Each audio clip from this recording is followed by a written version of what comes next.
Assalamualaikum warahmatullahi wabarakatuh.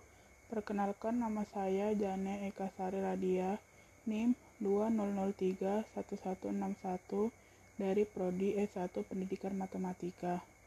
Pada kesempatan kali ini, saya akan membahas mengenai biografi Kiai Haji Muhammad Hasyim Asy'ari, yaitu pendiri NU. Hal pertama yang akan dibahas adalah keluarga. Kiai Haji Hasyim Asy'ari adalah putra ketiga dari 10 bersaudara. Ayahnya bernama Kiai Asy'ari, pemimpin pondok pesantren yang berada di sebelah selatan Jombang. Ibunya bernama Halimah. Berdasarkan silsilah garis keturunan, Kiai Haji Hasyim Asy'ari memiliki garis keturunan baik dari Sultan Pajang Jakatingkir, juga mempunyai keturunan ke Raja Hindu Majapahit, Raja Brawijaya V atau Lambu Peteng. Ia menikah 7 kali dan kesemua istrinya adalah putri dari ulama. 4 istrinya bernama Khadijah, Nafisah, Nafikah, dan Masrurah. Salah seorang putranya, Wahid Hasyim, adalah salah satu perumus Piagam Jakarta yang kemudian menjadi Menteri Agama. Sedangkan cucunya, Abdurrahman Wahid, menjadi Presiden Indonesia. Hal kedua yang akan dibahas adalah pendidikan. Kiai Haji Hasyim Asy'ari belajar dasar-dasar agama dari ayah dan kakeknya, Kiai Utsman, yang juga pemimpin pesantren Gendang di Jombang.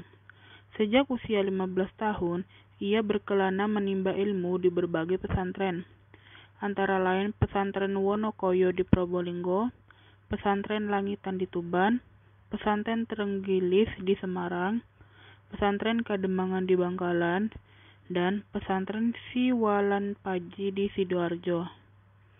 Di Mekah, awalnya Kiai Haji Hasyim Asy'ari belajar di bawah bimbingan Syekh Mahfud dari Termas atau Pacitan, yang merupakan ulama dari Indonesia pertama yang mengajar di Sahih Bukhari di Mekah. Syekh Mahfud adalah ahli hadis dan hal ini sangat menarik minat belajar Kiai Haji Hasyim Asy'ari. Sehingga sekembalinya ke Indonesia, pesantren ia sangat terkenal dalam pengajaran ilmu hadis.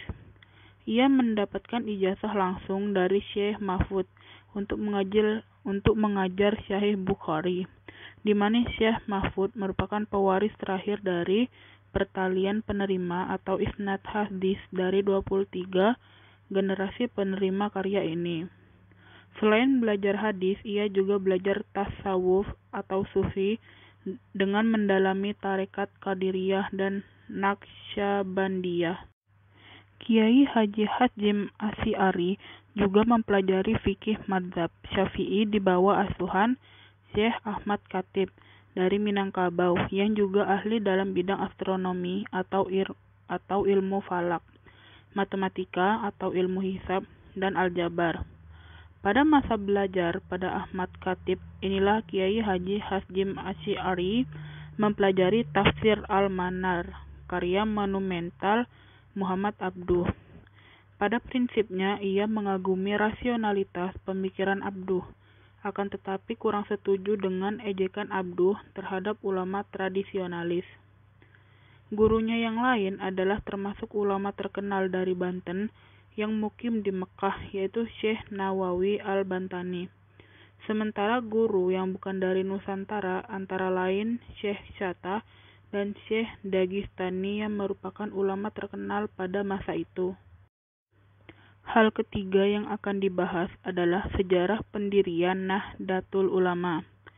Terbentuknya NU sebagai wadah Ahlu Sunnah wal Jamaah bukan semata-mata karena Kiai Haji Hasyim Asy'ari dan ulama-ulama lainnya ingin berinovasi, tapi memang kondisi pada waktu itu sudah mencapai pada kondisi daruri, wajib mendirikan sebuah wadah. Kesimpulan bahwa membentuk sebuah wadah Ahlu Sunnah di Indonesia menjadi suatu keharusan, merupakan buah dari pengalaman ulama-ulama Ahlu Sunnah, terutama pada rentang waktu 1200 Hijriah sampai 1350 Hijriah.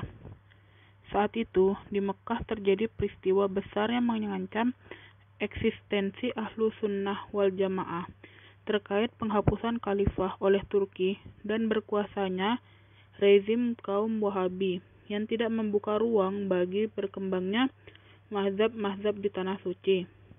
Menjelang berdirinya NU, beberapa ulama besar berkumpul di Masjidil Haram. Para ulama menyimpulkan sudah sangat mendesak berdirinya wadah bagi tumbuh kembang dan terjaganya ajaran Ahlu Sunnah wal Jamaah.